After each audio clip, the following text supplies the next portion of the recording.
जी देखिए, आप लोग कंटिन्यू दिखा भी रहे हैं और आप लोगों को पता है कि किस तरह से आज निर्दोष गो भक्तों के ऊपर अत्याचार हो रहे हैं। अभी जो गांधी में प्रकरण हुआ, कैसे पुलिस ने लाठीचार्ज किए और अभी भी वो लोग जेल में हैं। जो मुजरिम थे जिन्होंने गाय काटी, हमारा कोई पुलिस से या सरकार से कोई ऐसी दुश्मनी नहीं है। हम सिर्फ ये चाहते हैं जो हमारी आधारभूत है और जिसको गौ माता को हम माँ मानते हैं उसको काटना, बस उन लोगों को सजा मिले। लेकिन उनको सजा मिलने की बजाय उल्टा ही पहली बार ऐसा देख रहे हैं। ऐसा तो अंग्रेजों के समय में भी नहीं हुआ, उस काल में भी हमारे साथ इतने अत्याचार नहीं हुए कि काटी गाय किसी ने और दंड किसी को दिया जाता।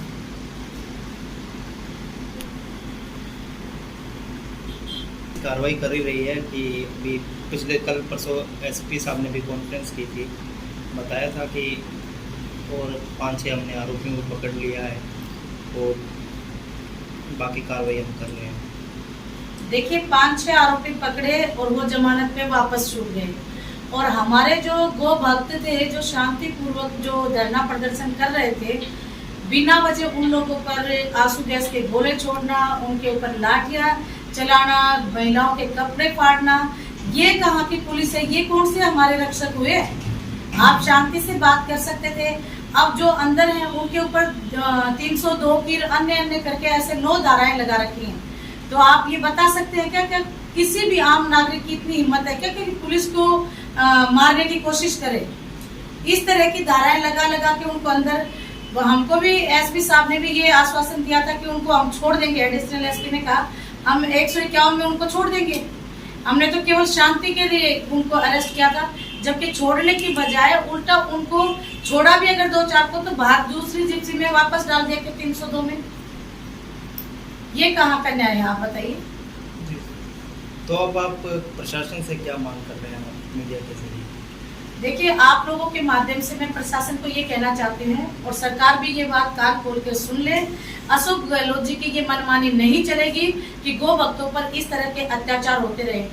या तो हमारे निर्दोष गो भक्तों की FIR वापस लेके निरस्त करके और उनको बाइज्जत बरी करें और गौ माता का आशीर्वाद पाएं। नहीं तो ठीक 7 दिन बाद हम वापस धरना प्रदर्शन करेंगे शांतिपूर्वक और उनको बाहर करवाएंगे। हम नहीं, पूरे देश के, पूरे भारतवर्ष के गो भक्त एकत्रित होंगे। तो इस मुद्दे को बढ़ाए ना, सरकार और प्रशासन दोनों चेत जाएं और इस मुद्दे को यहीं पे शांत कर दें। 7 दिन का अल्टीमेटम उनके पास है। जैसा वो कहते हैं अल्टीमेटम हमने दिया, तो आज उनको भी हम अल्टीमेटम दे रहे हैं। कल बीजेपी के कुछ सांसद थे और विधायक थे, वो भी कलेक्टर साहब से उन्होंने मीटिंग की थी और कलेक्टर साहब का यही कहना था कि उन्होंने धारा 144 लगी हुई थी, तो उन्हें हमें पहले तो हमने समझाइश भी की थी, लेकिन वो नहीं माने और उसके बाद उन्होंने वीडियो वायरल भी किए और भी किए। इसलिए जो उन्होंने जुर्म किया है वो तो उनको तो हम किसी भी हालत में उनके खिलाफ तो हम कार्रवाई करेंगे। जो निर्दोष हैं उनके ऊपर जांच चल रही है और हम वापस मुकदमे नहीं, हम भारत में रह रहे हैं या कहीं दूसरे देश में हैं? इनके पास और कुछ है ही नहीं, लेते हैं और तुरंत धारा 144 नेट बंद करो। क्या इस तरह से सबसे ज्यादा अगर नेट बंद होता है तो राजस्थान में नेट बंद होता है, 144 की धारा लग जाती है। हम कौन सा, अगर हमको ये सब करना होता है लड़ाई दंगा, तो ईद वाले दिन गाय कटी थी, इतने दिन तक हम शांति से क्यों बैठते? जो लोग बैठे थे धरने पे उनके घर गृहस्थी है, बाल बच्चे हैं, लेकिन वो यही तो चाह रहे थे गौ माता को न्याय मिले। पर ये कौन सा न्याय है कि वापस उनको बरी कर दिया 5 दिन के बाद में, और जो गौ भक्त है वो आज भी अंदर है। और कलेक्टर साहब की मनमानी थोड़ी चलेगी कि कलेक्टर साहब अपने मन से बता देंगे वो चीज चलेगी। कानून सबके लिए समान होता है। और हम तो फिर कह रहे हैं आप 144 का चाहे 248 धारा लगा दो, हमें उससे थोड़ी मतलब है। लेकिन आप यदि निर्दोष गौ भक्तों को नहीं छोड़ा तो 7 दिन के अंदर अंदर वापस हम लोग धरना करेंगे। अभी आपसे निवेदन कर रहे हैं और उसके बाद धरना करेंगे। उसके जिम्मेदार स्वयं कलेक्टर साहब होंगे, प्रशासन होगा, सरकार होगी, हम लोग नहीं। और गौरक्षा दल के द्वारा आयोजित इस संयुक्त प्रेस कॉन्फ्रेंस में पधारे आप तमाम श्री पत्रकार साथियों का अभिनंदन, स्वागत।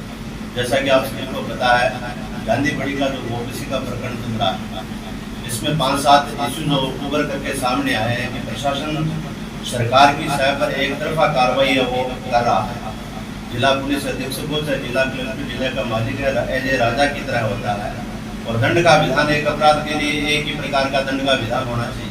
जिस प्रकार से बोगसी की घटनाएं सामने आई और आते तुरंत बाद में बिना कोई तथ्यों की जांच किए डीएम साहब ने अपने आधिकारिक पहल के ऊपर ये प्रचारित कर दिया कि ये पाड़े का मांस हो सकता है। पहले भ्रामक तथ्य इस प्रकार के फैलाए गए, उसके बाद में गौ भक्तों ने आंदोलन किया, आंदोलन करने के बाद आंदोलन को उजड़ने का प्रयास किया, बार बार शांति बहाली का नाम लेकर के।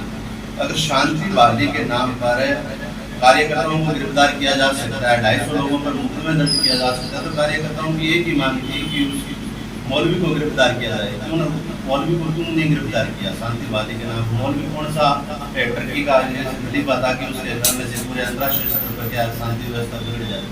वो इशू भी सोचने वाला भी। अगर इनसे शांति बहाल होती है तो उस मौलवी को आप गिरफ्तार कर लेते हैं, 107 कानून में कर लेते, चाहे बाद में उस जांच में जो विषय उभर करके सामने आता है उसको रख देते हैं आप। दूसरी बात है, जो बोगसी के मामला दर्ज हुआ उसमें वो अधिनियम के तहत मुकदमा दर्ज किया गया है। उसमें ये कहीं भी नहीं जोड़ा गया कि हिंदू समुदाय की धार्मिक भावनाएं वो आज जब बार बार हिंदू समुदाय ये मांग कर रहा है कि हमारी भावनाएं आज कहने का कोई मतलब नहीं है, कोई बताने वाला बात नहीं, कोई एप्लीकेशन देने वाली बात नहीं है। गाय हिंदू धर्म ग्रंथों में माँ का दर्जा प्राप्त है, तो क्यों उस अधिनियम के जरिए धारा क्यों नहीं जोड़ी कि हिंदुओं की धार्मिक भावनाओं को ठेस पहुंचाया गया और एक सुनियोजित हिंसा के तहत प्लान षड्यंत्र के तहत गाय काटी गई, इस प्रकार का करते को अंजाम दिया गया। किन लोगों की शायद ये चीजें क्यों नहीं दी? एक तरफ प्रशासन धरना प्रदर्शन करने वालों को 295 लगा रहा है, एक तरफ गाय को काटा जा रहा है, उनके ऊपर कोई धार्मिक भावना भड़काने का कोई लगाया नहीं गया है। ये इस प्रकार से जो घटनाएं सामने आ रही है इससे ये तय होता है। उस दिन की बात करें तो जहाँ भादरा में बैठक हुई थी, उस भादरा में बैठक के अंदर लगभग इशू वो समाप्त हो गया। धरना उठाने वाले लोग थे, उन्होंने कहा रात का टाइम है, सुबह अपने हनुमान चालीसा का पाठ करके यहाँ धरने का विसर्जन कर देते हैं। और एसपी साहब प्रेस कॉन्फ्रेंस के माध्यम से कहते हैं कि हमें इनपुट मिला है, हमारे इंटेलिजेंस से हुआ है कि सुबह हरियाणा से लोग आने वाले हैं। इंटेलिजेंस फैलिए तो आपका मतलब कब हो जाता है जब ईद के दिन आपकी इंटेलिजेंस को ये पता क्यों नहीं लगा कि जिन्हें पर ईद का त्यौहार है और ईद के त्यौहार के दिन आप अपने इंटेलिजेंस को लगाते हो पता करवाते भी इस प्रकार की कोई घटना न घटे। वो हरियाणा की ठीक है, उन लड़कों की वो लाइव वीडियो देख करके वो आ जाती है, मौके का फायदा उठा लेते हैं, उस वीडियो को देखकर कह देते हैं कि हमारी इंटेलिजेंस पहले आपके जिले के अंदर पूरे कानून व्यवस्था चौपट है, जिले में आपकी नाक की तले अपराधों का गड्ढा है, जिला बढ़ता जा रहा है, अपराधों का खराब बढ़ रहा है, खुलेआम जो काम नहीं होने चाहिए जिले के अंदर हर तस्वीर अपराध हो रहे हैं। आपका इंटेलिजेंस का अपराधी तो थाने में बैठ करके आपके ऐशो आराम फरमा रहे हैं, इंटेलिजेंस आपका है कहाँ? एक तरफा हम इस कार्रवाई का है, विश्व हिंदू परिषद, बजरंग दल और गौरक्षा दल इस कार्रवाई का विरोध करता है। हाँ, कार्रवाई कीजिए आप, तर्क संगत या न्याय संगत जो कार्रवाई बनती है उसके ऊपर, उस वियोग के आधार पर सभी के ऊपर, दोनों पक्षों के ऊपर कार्रवाई की गई। हमें कोई ऐतराज नहीं है, हमारे कार्यकर्ताओं के ऊपर अगर कार्रवाई की गई, अगर हमारे कार्यकर्ता गलत हैं तो उनके ऊपर कार्रवाई की गई तो हमें स्वीकार है, परंतु दोनों पक्षों के ऊपर सेम कार्रवाई होनी चाहिए। अवशेष जो से मुकदमे के अंदर बोगसी कर दिया, उसमें आज तक अवशेष है वो बरामद नहीं किए गए। 2000 सैंपल उन्होंने और दिए थे, कल को कोर्ट में दे सकते हैं, पाटेवाड़ा सैंपल पेश कर सकते हैं, वो कर सकते हैं, ये रिपोर्ट है। तो अवशेष आपने आज तक बरामद क्यों नहीं किए? क्या ऐसा कौन सा कारण रहा कि आप वो अवशेष अभी तक आज तक बरामद नहीं हुए?